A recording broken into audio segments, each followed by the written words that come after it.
요건 닥치고. 저 이거 옮겨드려요. 어? 옮겨드려요? 다시 옮기면 되지.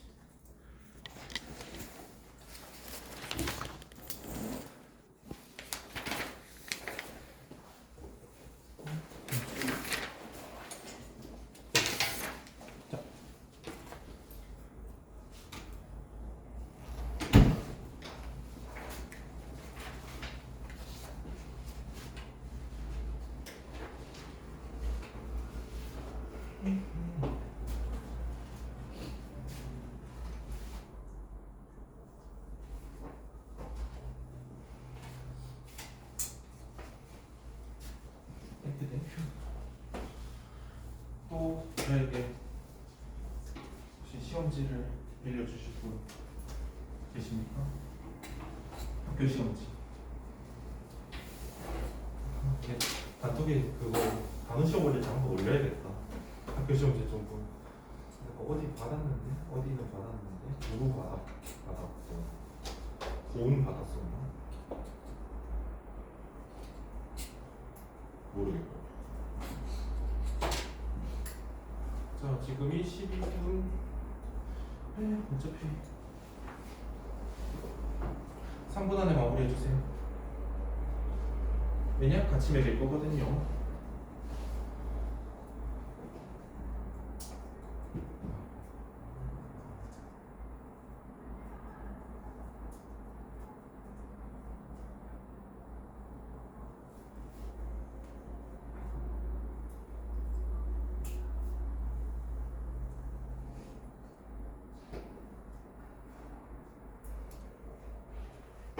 저는 참고 도핑 테스트 같은 건 단어 시험에 내지 않습니다.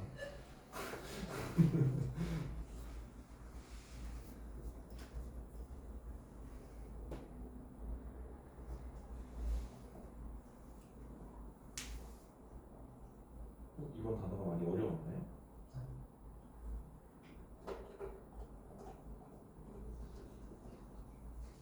내가 자꾸 이걸 수요일에 올리게 되더라고. 당일에 올려주면 토요일에 올려주면 여러분이 일, 월, 화, 수, 목, 금까지 다 외워서 다 마치겠지? 미안, 그냥 내가 맘대로 올릴게. 준비됐어? 벌써 준비 중이야? 네? 아, 그치? 처음 받았지? 자, 1분 1 minute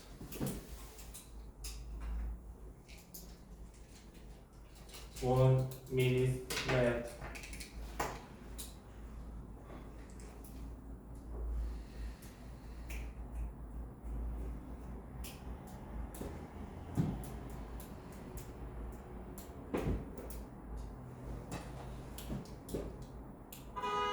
네. 저 차가 없어 못 비켜드려. 빨리 비키라는데.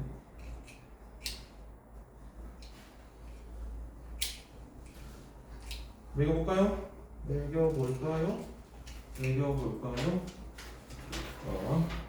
개수는 항상 여러분의 양심에 맡깁니다. 뭐 이거 더 만난다고 해서 저희가 뭐 장학금을 드리거나 이런 건 못하니까요. 개수는 여러분들의 양심에 맡길게요. 뭐 솔직히 말해서 저기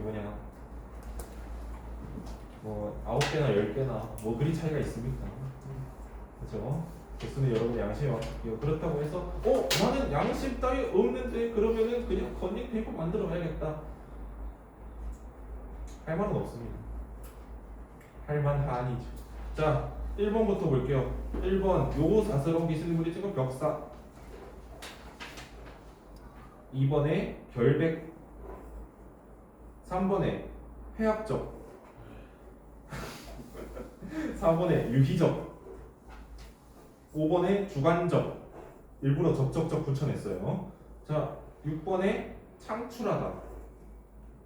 7번에 범주. 8번에 정제되다. 9번에 효소. 10번에 조밀하다.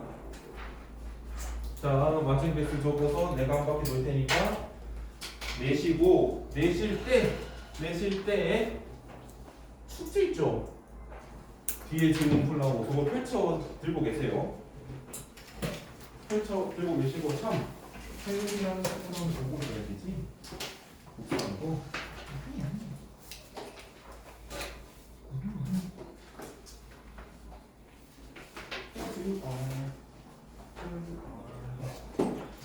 여기서부터 될 거고. 그럴 때겠네. 이승에 아무런 플러스 마이너스 없어. 오, 네, 좋아요. 한 개, 시작하고.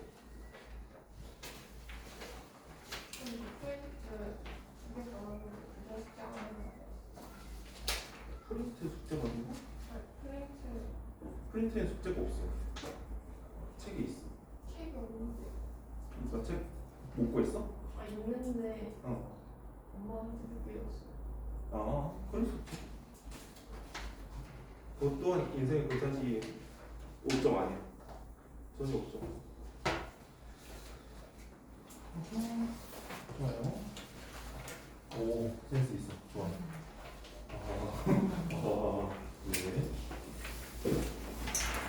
너 아팠잖아. 그치?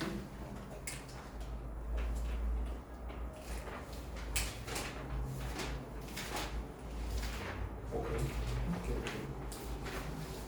혹시 못 받았니? 어머, 뭐였어?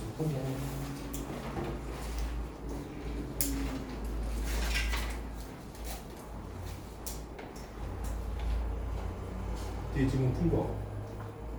못 풀었어?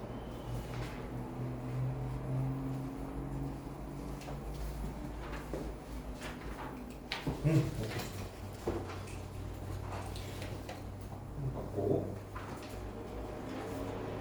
오케이. 또 책은 못산 거니? 아, 네. 그래? 혹시 책 이름 까먹은 게? 아니야?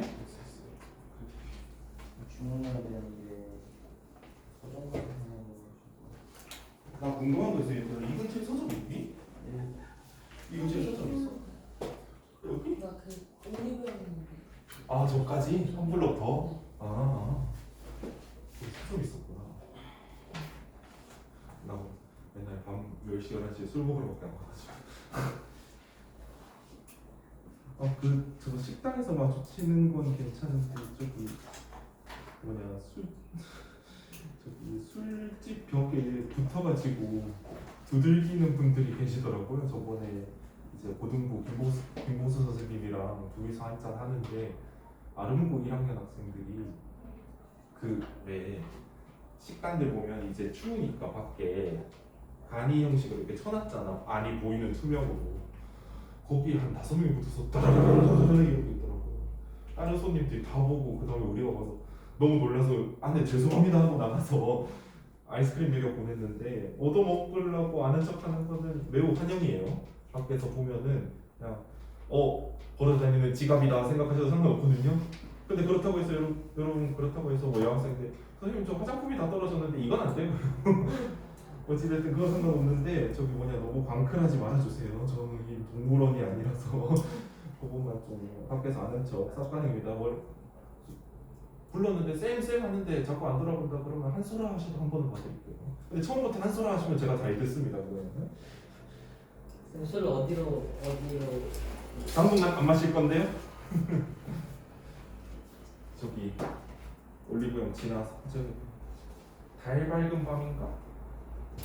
거기 학원 많더라고 그 위에. 거기서 풍만 치킨은 아니고 무슨 뭐냐 치킨집 있고 저기 달 밝은 밤, 달 좋은 밤인가 거기 있고 거기에서 봉쌤이랑 회 맛있다 이러고 먹고 있었는데 도도도도도도 소리를 봉쌤이 아이스크림 다 샀습니다. 봉쌤 만나면 뭐 사달라고 해요. 욕하실 것 같긴 한데. 왜요? 너한테 되게 친근하게 대하시던데? 20쪽인가요? 오늘? 19쪽 5번이니? 좋아요. 19쪽에 5번 갑시다. 이 복사본 내가 하도 날 잡아가지고 했더니 되게 오래가네. 이 이론이 좀 어려워서 그래. 여러분들 시작하기 전에 1학년한테도 말을 한 게 있는데요. 1학년한테도 말을 한 게 있는데 여기 특히나 여기에 있는 확인 문제 이런 것들 있잖아요. 확인 문제들이나 나중에 뒤에 가서 지문들 당연히 해설할 거예요. 뒤에 가서 숙제로 한 것들 나중에 진도는 쭉 순차적으로 나갈 거고요. 그때 여러분들한테 문제 푸세요 하는 시간에 그대로 해설하려고 미리미리 숙제로 내고 있는 거예요. 왜냐면 그래야 책이 빨리 끝나.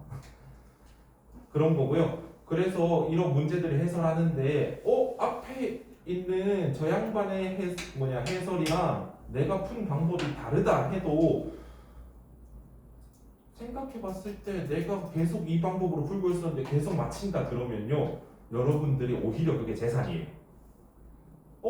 선생님은 A에서 B 갔다가 C 가서 D를 찾아내래. 근데 나는 A에서 갑자기 어디 F 갔다가 D를 찾아내. 근데 항상 이랬는데 틀리지 않더라. 그러면은 그게 여러분들만의 고유한 스킬이 되는 거예요.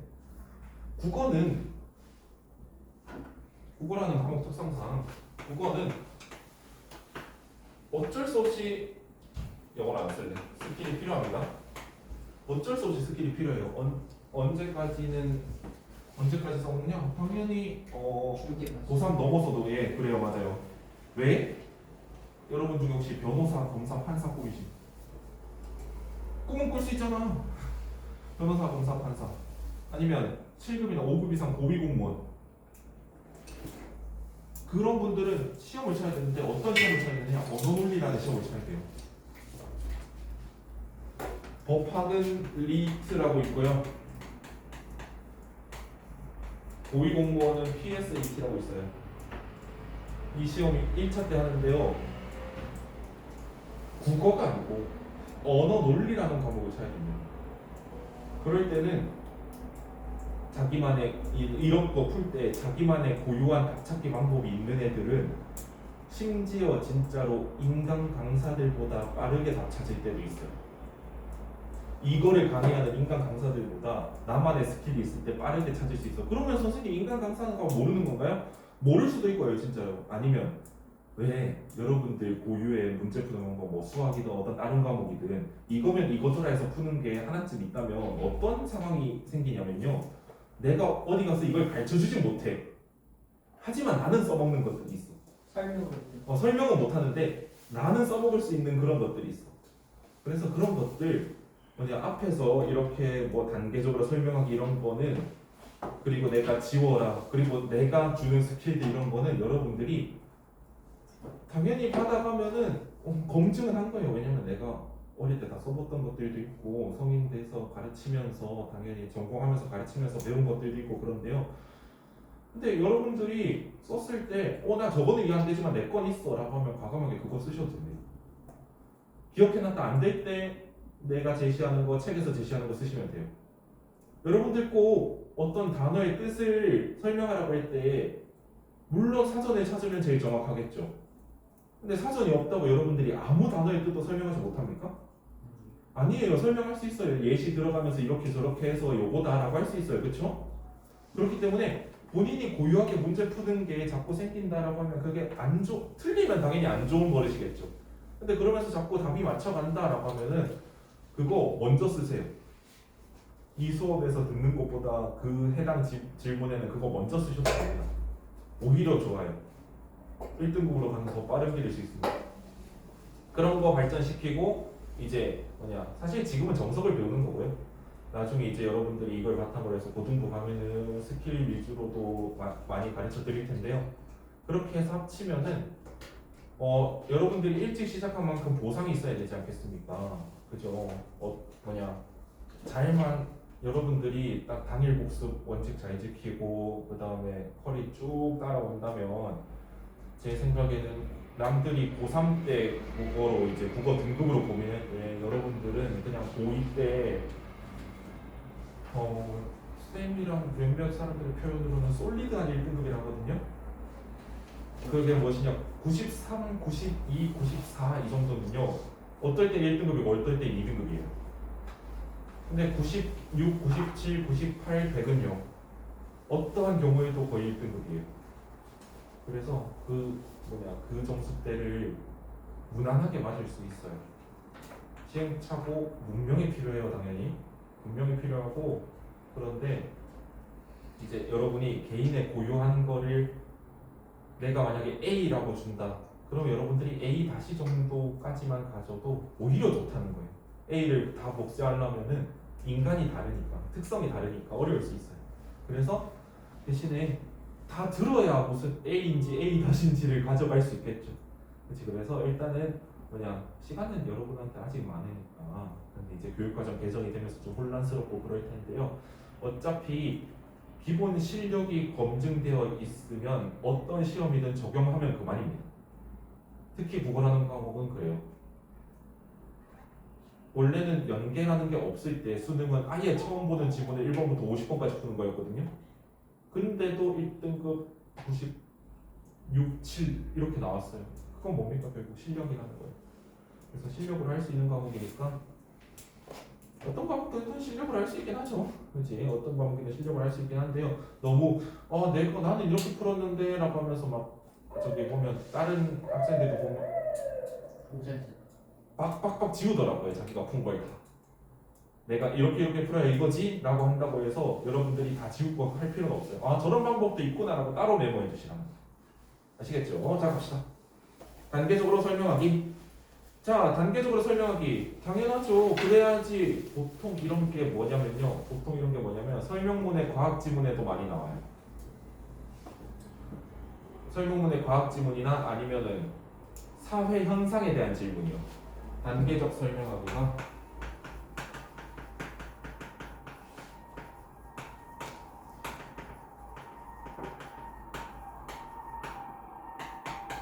설명문에서 과학 지문이나 사회 현상에 대한 거 나오나요?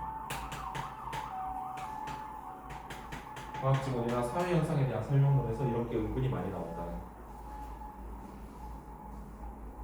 자 볼까요? 교통을 연구하는 물리학자들의 연구에 따르면 속도를 일정하게 유지하지 않는 차에 의해 교통 체증이 유발될 수 있다고 한다. 여러분들 뭐 차 얻어 타고 또는 뭐 학교에서 이제 버스 같은 거 타고 가다 보면 가끔 어떤 생각이 드냐면 앞차는 뭐 하길래 맨 앞차는 뭐 하길래 왜 안 가지? 이런 생각이 들어요. 맨 앞차는 뭐 하길래 왜 안 가지? 볼게요. 일정하지 유지하지 않는 자동차에 교통체증이 유발될 수 있다고 한다. 가령 어떤 자동차가 가다서다를 반복합니다.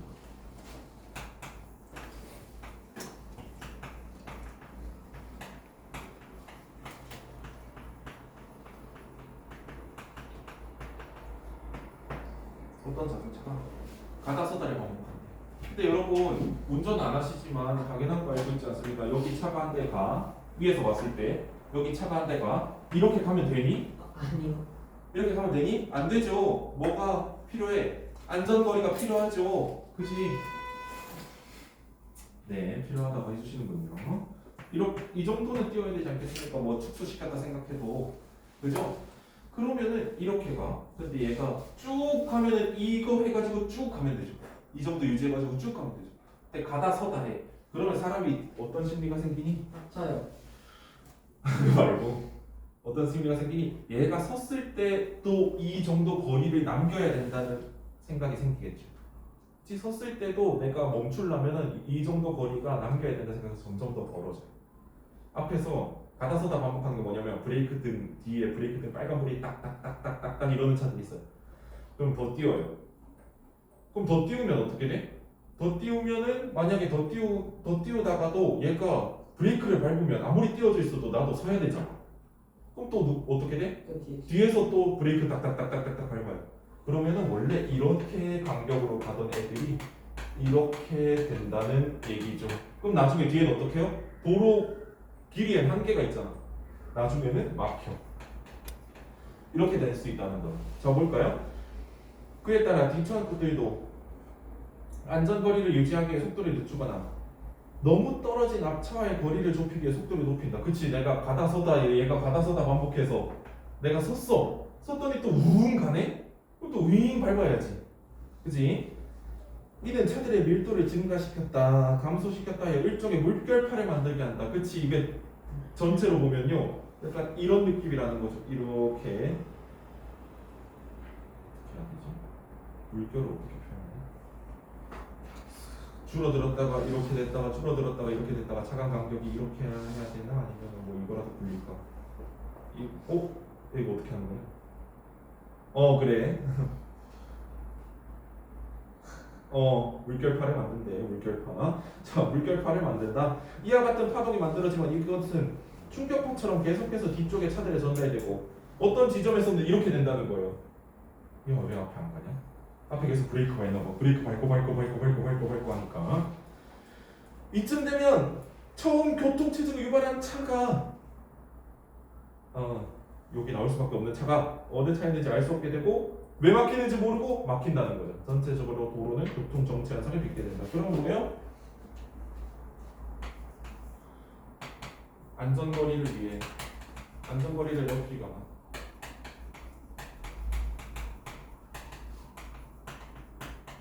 속도를 또 높이기도 한다. 그러면 파동이 만들어지. 파동처럼 만들어지. 그러면 교통정체. 자, 그렇습니다. 그래서 단계를 끊으면서 차이점을 주목하라는데요. 여기 뭐 차이점이 있습니까? 그냥 순차적인 거죠. 그지? 순차적인 거죠. 그래서 굳이 차이점이라까지 생각 안 하셔도 됩니다. 넘어갑시다.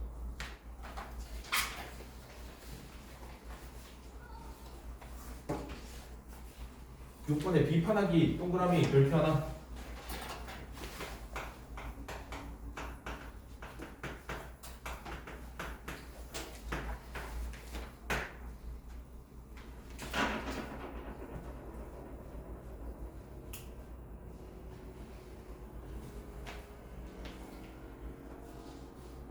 자, 비판한데. 자, 100%는 아니겠지만요. 100%는 아니겠지만요. 우리 독서, 그러니까 비문학, 문학이 아닌 지문들의 투탑이 무슨 문이랑 무슨 문이에요? 예술? 아니, 장르 말고 설명문이랑 논설문이 투탑이죠. 그지? 보통 설명문이랑 논설문이 투탑이에요. 여러분 내신 대비할 때도 그렇지 않습니까? 그죠? 설명문이랑 논설문이 투탑인데 비판을 하는 거 있잖아요. 글쓴이가 무엇인가를 비판을 하는 거는 설명문이 많을까요? 논설문이 많을까요? 자, 설명문이 많다 손. 논설문이 많다 손. 네, 맞아요. 논설문이 많습니다. 왜냐? 글쓴이 개인의 의견이 더욱 많이 들어간다는 건 결국은 설득을 목적으로 할 확률이 매우 높다라는 거죠. 설득을 목적으로 하는 그런 무슨 문? 논설문. 설명문의 목적은? 설명. 정보 전달. 정보 전달. 설명문의 목적, 설명 틀린 말은 아닌데 학교에서 되게 안 좋아합니다. 뭐냐, 수행평가 단답형 이런 걸로 되게 안 좋아해요. 정보 전달. 자, 그래서 봅시다. 역사 서술 방법 중에 가장 널리 알려진 것은 근대 역사가들이 표방한 객관적인 역사 서술 방법일 것이다. 이들에게 역사는 과거의 사실을 어떤 주관도 개입시키지 않은 채 객관적으로만 서술하는 것이다. 자, 하지만 세모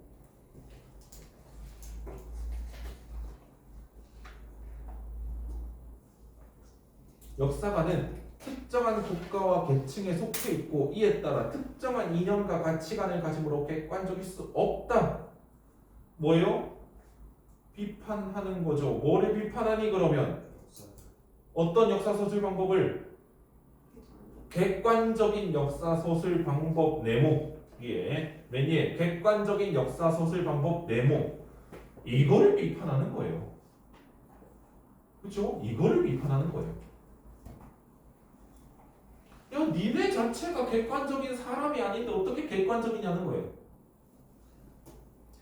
역사가의 주관적 관점은 역사 연구 자료를 선별하는 과정에서부터 이미 개입되기 시작하며 사건의 해석과 평가라는 역사 소설에 지속적으로 영향을 주게 된다. 따라서 역사 소설의 역사가의 주관은 개입될 수밖에 없으므로 완전히 객관적인 역사 소설은 불가능한 일이다. 보고 묶어주세요. 역사 소설에부터 불가능한 일이다까지. 이게 결국 누구의 의견입니까? 글쓴이의 의견이죠.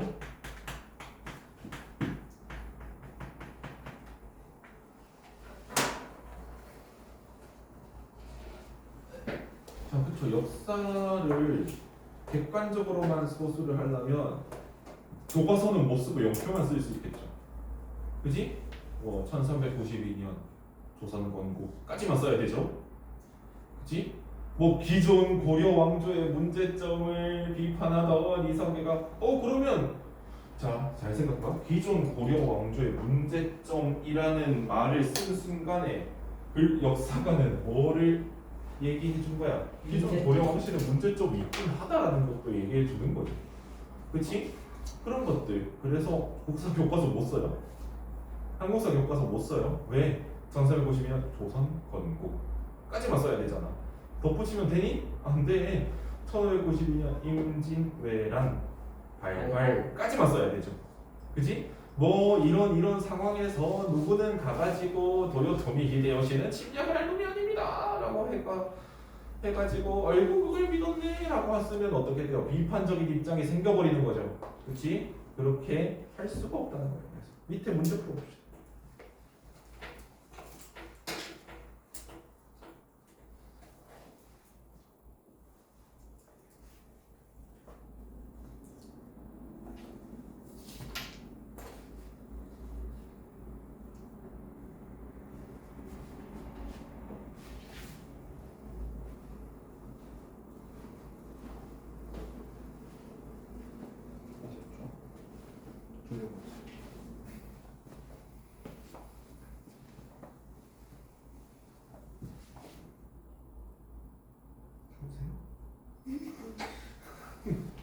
여기까지 올 줄 몰랐지.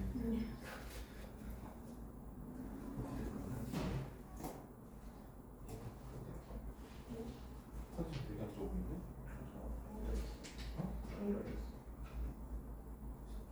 가기 조심해야 돼. 감기 환자 진짜 많다. 요즘 독감 유행해. 그러니까. 난 별로 유행을 따르고 싶지 않은 거야. 그런 유행 따르고 싶지 않은 거야. 독감 주사도 많이 하거든. 주사 아프다고? 엄청. 아파봤자. 라고 하면서만 나 이러고 오는 거 아니야? 코로나 백신보다 더 아파요. 맞고 이러고 오는 거 아니야? 독감 백신 이러면서?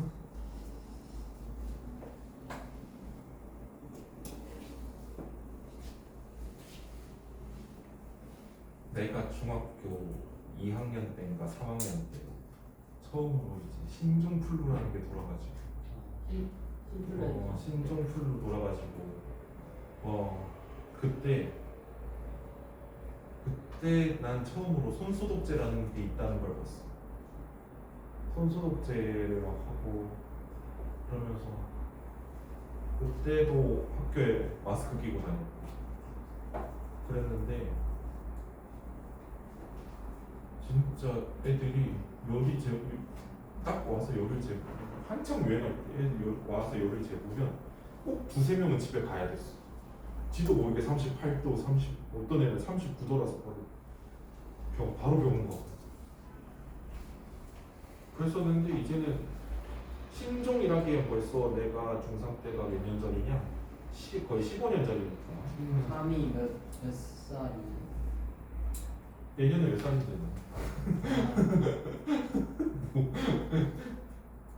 는 16이지. 다 푸셨나요? 다 푸셨어요? 누가 아니란 거 같은데. 저번에 아니란 거 아니야? 미안. 정보 사회론자들은 기술이 사회 발전과 진보를 창조하는 원인이라고 주장한다. 이들의 주장처럼 뉴미디어와 정보 기술이 민주주의에 결합된 전자민주주의는 기술적 차원에서 현대 민주주의의 여러 문제점을 해결해 줄 수도 있다. 그러나 기술이 아무리 발달하더라도 기술 자체보다는 기술을 사용하는 사회 구성원들의 의식과 사회 구조가 정치에 더 큰 영향을 준다.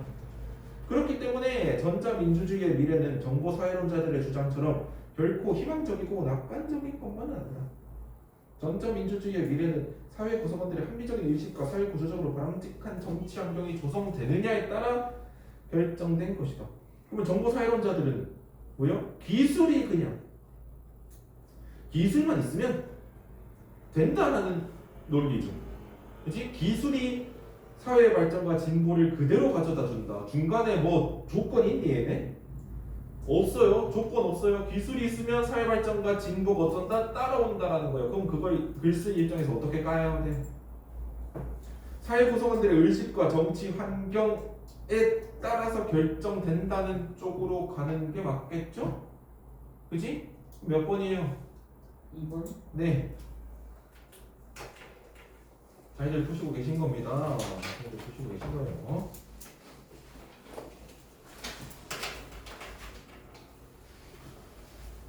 날이 밤에 진짜 춥더라 요즘. 내가 어제 밖에 11시. 한 3시간 앉아 있었거든. 너무 춥더라. 겨울이 가을 없어요. 너무 춥더라. 어제 그냥 뭐 에이 뭐 그래봤자 10월이지 하면서 후리스 하나 입고 밖에 앉아 있었다가 죽을 뻔했어. 어? 바람 엄청 불더라고. 어제 저기 야외 경기장에 앉아 있었거든. 아침에 2도예요. 7시. 괜찮아. 7시에 나가려고 아니 여러분이 학교 가실 때 저는 자고 있어야 되지 않겠습니까? 제가 매일 거의 퇴근하고 집에 들어가면 11시 반인데 그래야 되지 않겠습니까? 자, 그래서 이제 아는 형들이 갑자기 너 쉬지 이러는 거야. 이랬거든. 공연 보러 가자. 차에 타 이러길래 난 가까운 공연인 줄 알았어요. 차에 탔죠? 고속도로 올리더라고요. 어디 가요? 전남 광양 갔다 왔어요. 뭐 보러 갔어요? K-pop 페스티벌 보러 갔더니 어제 찰리브스 그거는 표가 없었어요. 샘 스미스. 샘 스미스는 그 사람은 좀 그냥 노래만 듣고 싶어졌어. 너무 언홀리하더라고. 황제성도 갔대요. 황제성은 가야지. 걔는 가야지. 그걸로 돈 벌고. 자, 그래서 어제 저기 뜻밖의 광양 갔다가 그럼 저 대전에 내려주십니까? 당연하지 이러면서 밤 11시에 대전에 드랍 다시 나갔어요. 출근 잘해 화이팅 하고 본인들은 주말. 그래서 화이팅 하면서 출근했어요. 자, 오른쪽에 문단 내용의 유형에 따른 독해 기술 볼게요. 영희 너무 불쌍하지 않습니까? 예시문에? 연희가 철수? 영희 너무 불쌍하죠. 철수 어딨어? 철수 없잖아. 영희는 한 달 용돈을 5만 원에 받았다. 어허. 5만 원으로 한 달 살 수 있나? 아니요. 일주일에 10,000원씩. 일주일에 만 원씩? 옛날에 그 만원 행복이라는 프로그램이 있었어. 아, 뭔지 알아요. 어떻게 알아? 너 민증 이따가 저기 에? 민증 나와 있으면 민증 까고 가. 쇼츠에 많이 써요. 혹시 만원 행복도 뜨냐? 너의 알고리즘 자 민증 까고 가. 자 그래서 저기 5만 원은 안 되지 않니? 요즘 물가로 한 달 용돈 5만 원? 10만 원은 돼? 10만 원은 살만해? 진짜? 10만 원은 살만해? 살만하다가 내가 갖고 싶은 화장품 항상 갈아 끼는 이런 거 말고 이래저래 그냥 친구들이랑 한 번쯤 놀 수 있다 되니? 네. 안 되지 않나? 안 될 것 같아. 평소에 쓰질 않는데. 안 되지. 안 되는. 당연히 용돈보다 내겠어요. 다들 용돈보다 내고 어떻게 했어? 그래서 엄마한테 더 받아요. 해물 때 효녀네. 해물 때 가면 이제 수금하는 거야? 수금이란 표현은 좀 그런가? 근데 나는 나는 이제 저기 친척집을 가면 이제 자꾸 이제 애들이 조카들이 또 성인인데 자꾸 나한테 좀 차이가 많이 나서 쌤이랑 쌤 이제 이모랑 첫째 이모는 벌써 7순이시거든요. 차이가 좀 많이 나요. 38? 39? 뭐가? 차이가? 그 정도 나지. 그 정도 나는데 그래서 거기에 그분의 자식들이 이종 사촌이니까 나랑 원래 딱 같은 학년인 거죠. 근데 그 누나 형들도 이제 자식이 있는데 성인이야. 근데 자꾸 이래 징그러워. 20살 애들이 나랑 한 10살 차이밖에 안 나는데 20살 이런 애들이 와가지고 삼촌이 너 가급적 삼촌이랑 안 하면 안 되냐? 삼촌이 뭐라 그래요?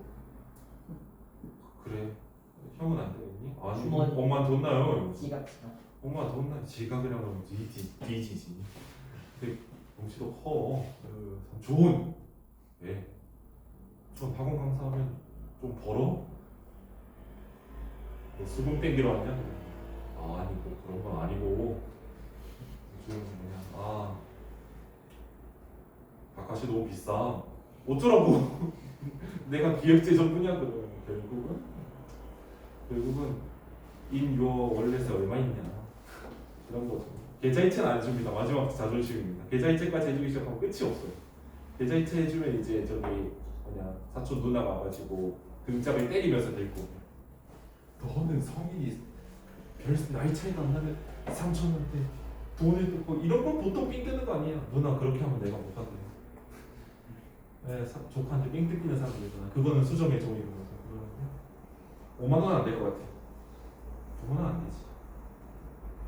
혹시나 뭐 5만 원 받고 계신 분들 봐봐라 선생님 유튜브를 봐봐라. 선생님 지금 5만 원 안 된다 그러지 않냐 이러면서 저를 파시면 안 돼요. 원만한 해결 보시기 바라고요.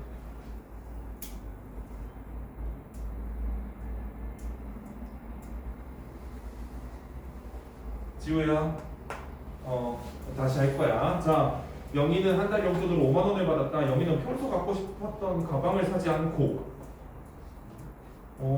은행에 저축하기로 결정했다. 아니, 가방 이건 아니겠지. 그지? 500만 원을 받았다. 이를 1년 뒤 찾으면 5만 2천 원을 돌려준다고 했기 때문이다. 와우. 이때 원래의 돈 원금이라요. 5만 원에 더해서 나온 돈 2천 원이 이자인데 이처럼 돈을 빌려주거나 빌리면 그 대가로 바꿔다 주는 것이 바로 이자이다. 그러면 이자의 종류는 몇 개 있다? 맨날 얘기하잖아. 2개. 2개 있다. 하나 뭐? 저축. 그거 예금이자 또는 예적금이자. 하나는 대출이자. 그죠? 원금에 대한 이자의 비율을 이자율 혹은 금리라고 부른다. 2,000원 5만 원에 4%이니 영희가 받는 연간 이자율은 바로 4%이다. 연간 이자율 4%인 예금이 있다. 여러분은 지금 이 수업 안 듣고 바로 뛰어가서 들으시면 됩니다. 개쩌는 거예요. 개쩌는 거예요. 1.10. 지금 1점대도 있고요. 내가 본 최고가 내가 살면서 본 최고가 5점 몇인가 그래서 내가 어릴 때는 이제 2000년대 초반이에요. 100억 넣으면 5억 원 준다는 거는 이런 거. 100억 넣어도. 그렇죠. 그렇죠. 근데 4%면 봐봐. 100억 넣어놓으면 4억 준다는 겨. 빨리 뛰어가서 들어가야 돼. 미쳤어요. 사장님이 미쳤어요 하면서 은행 가야 돼. 자, 이자율도 수요 공급의 법칙에 따른다. 여기 밑줄. 나는 이게 더 중요하다 생각합니다. 이자율도 수요 공급의 법칙을 따른다. 이게 더 중요하다 생각합니다. 수요 공급의 법칙 모르시는 분? 아니 진짜로 설명해 주려고 그래. 모르시는 분. 수요 공급의 법칙 모르시는 분. 없어요? 돈 나오면은